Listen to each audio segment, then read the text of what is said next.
خیابان مرکزی شهر خوجند روز شنبه سیرادان بود. کشاورزان و تاجران از گوشه و کنار ولایت سوخت محصولات نیاز اولیه مردم را آورده بودند و ساکنان از آن خریداری میکردند. فرق این فروشگاه در آن بود که نظر به بازار از 10 تا 30% ارزانتر محصولات پیشنهاد میکردند. خیلی نمیدونم بازار با یک دوشه قیمت میگه نمیدونم 13 اینجا من دایی خریدیم شکر همین چی گویم با دیگر محصولات چی؟ دیگه محصولات دیگه ما همینجا واشر دادم با همین که براتوس هم تخم گفتم من تخم چند پول نرخش است؟ تخم انا خیلی بازار ارزانتر همینجا میراندیم هر روز شنبه حالا که بازار اند پنجشنبه کچکا که 4.5 سامان هم خیلی این یارمرکند که 3 سامان 60 درم 3 سامان 80 درم 3.5 سامان که سبزی 6 کیلوش ده 7 کیلوش ده انداخت پنجشنبه که یک 50 درم 60 درم فرق است هم کچکا هم بخی. این اقدام با تشبث مقامات ولایت سوخت و شهر خوجند راه اندازی گردیده است.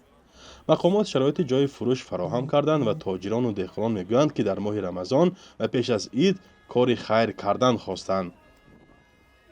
اویستالله عبداللهیف دهقان از شهر پنجکن با طی کردن حدود 300 کیلومتر راه با همین نیت به بازار سیب آورده است.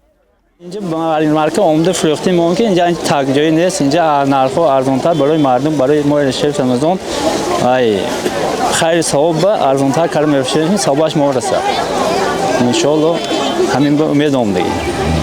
پیازو کاتوشکا سبزی من انی روتپا استرافشان نرخی سبزی 1 سومون پیازم 1 سومون کاتوشکا من 4 بود 370 380 کردیم ارزانی برای عید من برای سبب ارزانی کردیم. هم وای لکن هم سبب گفته 20 درم 30 درم نونش باشد که کار میکنیم رمضان اند مثال بریم مردم ارزان گفته سبب گیریم گفته که فایده چقدر میشه؟ فایده شکا 20 درم 30 درم اونه بس که 20 درم اونه تیز میفروشیم که بار تیز تموم کرده با میریم با یه رستگاه میبیاریم. برخی از تاجران میگویند اگر علاج می‌داشتند در عرفه این عید باز محصولات را ارزانتر میفروختند ولی گران بودن دیگر خراجات به کار آنها مانع میشود. نرخ گوشت از 10 تا 20 سامان نسبتی بازارهای عمده فروشی ارزانتر بود.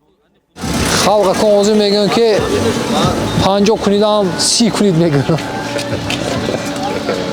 ارزان کنید میگن اوزی این یک دو ماه همین خیلی میشه سانی با سکین ارزان میشه ماهی اوگوست به سانی با نرخ پایین میفروخت اوزی سال نرخ این چارو برآمد علف شد کو حسابی علف شدگیش خلق هر هفته روزی شنبه برآمده استاده هفته دینه یا 2-3 هفته به درگور بوده که آذوقه‌واره سبزی کارتوشکا پیاز میوه ها روغن گوشت دیگر چیزها را خرید میکنند. از آن جمله منم هر روز هر هفته گوشت و میوه خرید میکنم سبزی پیاز و کن اویله به یاردم میشدیم.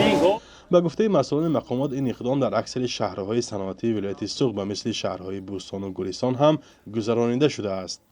مجموعاً خواجگی‌های کشاورزی ولایت بیش از 150 تن محصولات را تنها به فروشگاه یارمرکه شهر خوجند آورده بودند. فرزان محمدی، رادیو آزادی، شهر خوجند.